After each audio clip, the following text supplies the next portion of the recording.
Ternyata kita punya anggaran 500 triliun buat berantas kemiskinan, tapi sayangnya banyak dihabisin cuma buat perjalanan dinas dan rapat di hotel. Hal ini disampaikan sama Menteri Pan-RB. Beliau bilang dana pemerintah sebanyak ini tuh harusnya disalurin buat ngentasin kemiskinan secara langsung ke masyarakat. Tapi kebanyakan malah dipakai buat rapat di hotel sama studi banding tanpa ngasihin kebijakan yang jelas. Beliau ngasih contoh di kementeriannya yang sehari bisa didatengin 10 Pemda buat konsultasi. Satu Pemda bisa bawa 5-10 orang. Akomodasinya bisa mencakup biaya tiket pesawat, hotel, makan, uang saku, dan lain-lain.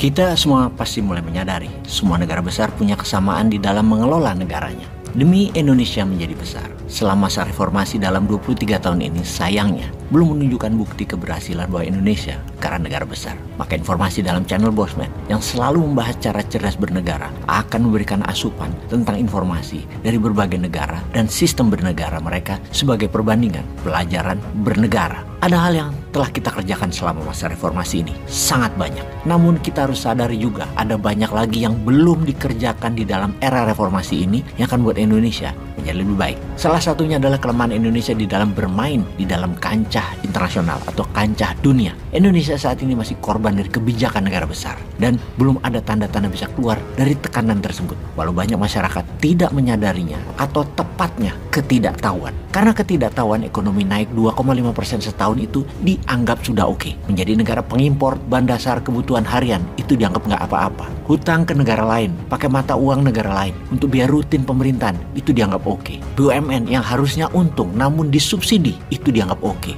Oke karena ketidakfahaman, oke karena ketidaktahuan. Namun kalau tahu, kalau membandingkan dengan perusahaan yang ada lebih dari 1000 perusahaan di dunia yang lebih besar di BUMN yang tidak pernah merugi dan tidak pernah shareholdernya menambah equity, maka malu sebenarnya kita melihat cara BUMN dijalankan sekarang ini. Bahkan pegawai BUMN harusnya juga sadar bahwa mereka bukan pebisnis sebenarnya karena cara dagangnya pakai fasilitas, bukan pasar bebas yang survival, yang fit, yang hidup, yang cocok. BUMN sangat tidak relevan terhadap zaman, tidak adaptif. Padahal sektor bisnis yang digarapnya, apalagi birokrasi pemerintahan, banyak donnya, banyak nggak bolehnya, banyak aturan yang membatasi, bukan untuk hal yang produktif. Bayangkan, dana setiap tahun 500 triliun itu dihabiskan hanya untuk rapat-rapat kunjungan kerja yang hasilnya tidak ada, tidak langsung, namun didiamkan, bukan diperbaiki. Mending buat memperbaiki ekonomi atau mengentaskan kemiskinan seharusnya, bukan buat rapat-rapat, buat perjalanan dinas. Tapi ya beginilah, karena ketidaktahuan pemimpin dan ketidakfahamannya masyarakat, ya dianggap wae ngono, seharusnya begitu.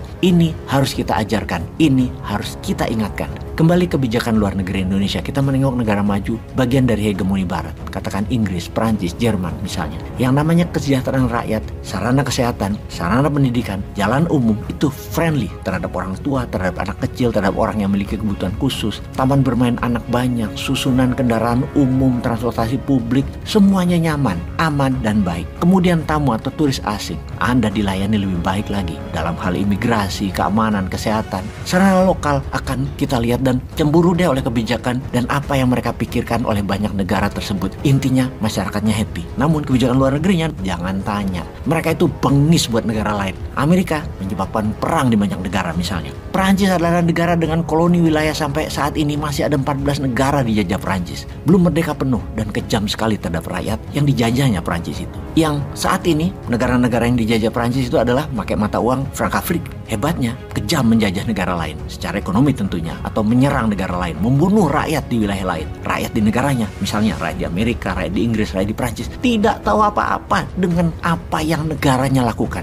Mereka ramah tamah saja terhadap sesama. Rakyat Prancis tidak tahu bahwa negaranya masih menjajah wilayah Republik Kongo, Burundi, Chad, kemudian mengeduk dengan sadis kekayaan alam dan kendali negara-negara itu. Rakyat Prancis juga tidak tahu bahwa separuh aset 14 negara tersebut devisanya ditaruh di Prancis, yang mana kalau ditarik keluar miskin langsung ke Prancis. Dan uang devisa negara jajahan itulah yang jadi uang untuk membangun Prancis. Kan kejam. Begitu juga Amerika yang merampok Irak, merampok Libya, merampok Suriah, dan banyak rakyatnya gak sadar bahwa uang negaranya adalah hasil jarahan, uang haram. Ibarat bapaknya korupsi di eselon atas bea cukai dan pajak, anaknya gak tahu berapa orang dirugikan dan berapa negara dirugikan. Asik-asik aja pamer moge, Rubicon. Ya seperti itulah kira-kira ilustrasinya. Ayahnya punya kebijakan dalam negeri di kantornya, di bea cukai atau di pajak, ambil hak negara, ambil hak rakyat. Namun kebijakan luar negeri, keluarganya pamer dengan duit jarahan. Sementara Indonesia juga ada anehnya. Kebijakan luar negeri Indonesia tuh lemah, baik banget sama negara lain. Apa aja diminta, dikasih.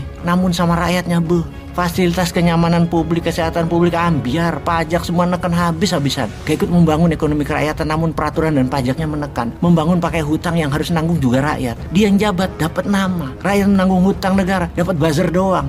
Terbalik sama negara besar lainnya. Kejam keluar, baik ke dalam. Kita cupu keluar, memble ke dalam. Ampun dah.